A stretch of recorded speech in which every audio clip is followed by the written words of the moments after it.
योग वशिष्ठ उत्तर रामायण 951। जय श्री वशिष्ठ मुनि। वशिष्ठ जी कहे छे, वस्तुतः इच्छा अनिच्छा उत्पन्न थाव के न थाव, सृष्टि उत्पन्न थाव के लय पामो, आ सर्वे मिथ्या ज छे। कारण सर्व मिथ्या कल्पित होवाथी कोईनी कशी गति ज नथी थती।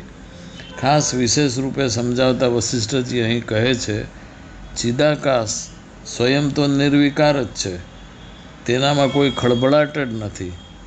तेनुं होवापणुं निश्चल छे, ते पाछुं ऑल टाइम पावरफुल स्वप्रकाशित अचल ऊर्जा छे।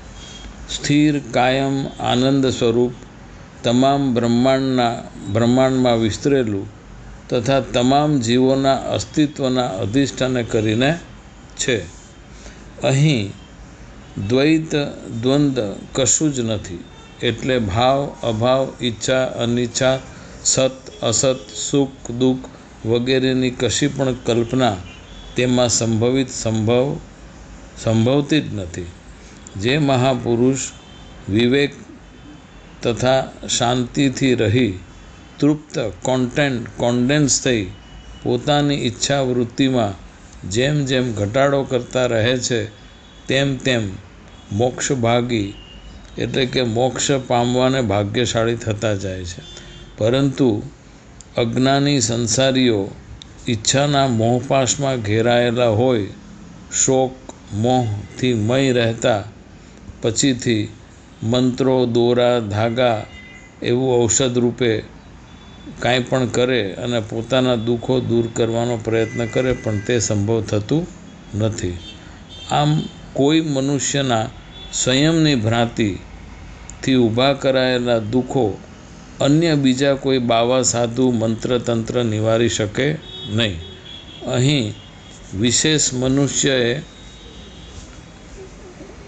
खुल्ला मने रूढ़ताथी बहार आवी स्वच्छ स्वतंत्रपणे खाली थई जई स्वयंना ज्ञानथी ब्रह्म ज सत्य छे एवा अटल तत्वज्ञान ने लई पोते ज द्वैत द्वंद्व थकी ऊभा थयेला दुखोनुं निवारण करी शके छे अने करी शकशे।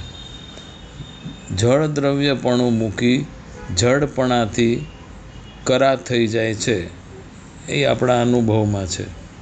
तेम आ चिदाकाश क्षण मात्र में अहम भावने लीधे मनरूप थई देहरूप बनी जाय छे।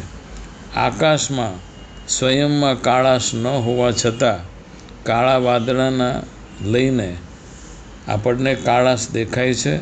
आवी भ्रांतिथी आपणे आकाश काळुं थई गयुं छे तेम कहीए छीए। आम परमात्मानी अंदर जगत भ्रांति थी भासी रह्यु छे। आवु भ्रांतिमय जगत ने सद्रूप के असद्रूप कशुं कही शकातुं नथी। आम जगत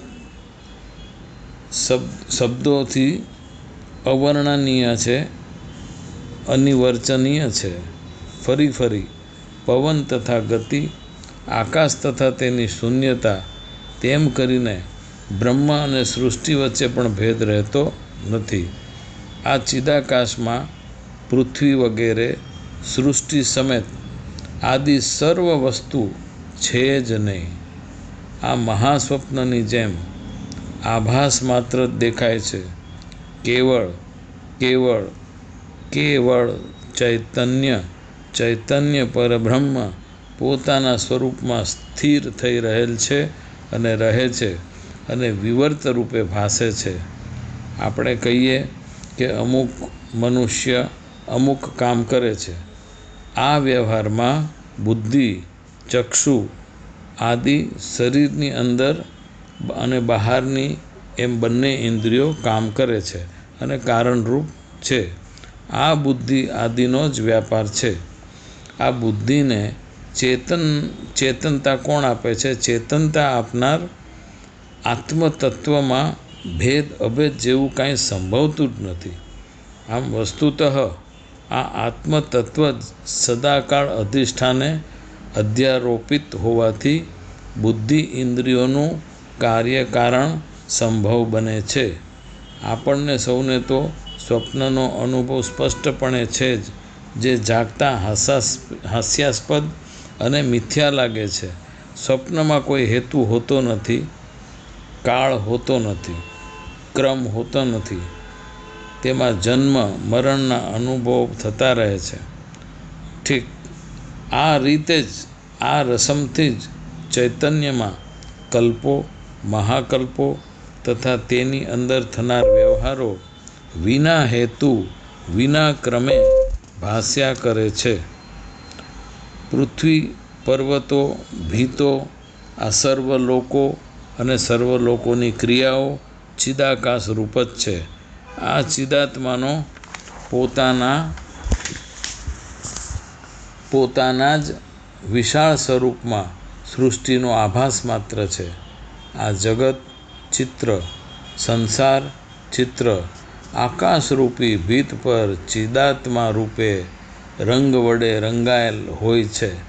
અહીં આવા ચિત્રોનો કે ચિત્રનો ઉદય પણ નથી અને અસ્ત પણ સંભવ નથી. હોવાપણું માત્ર આકાશ જ છે અને રહે છે અને રહેશે. ચલચિત્રમાં તો આપણે અનુભવ છે. ચલચિત્ર જોવા જઈએ એમાં સફેદ પડદો છે, એ આકાશ, સફેદ પડદા પરના ચિત્રો ઉદય થાય, જોવામાં આવે છે, ફર્યા કરે, તેમાં બધું જ જોવા મળે.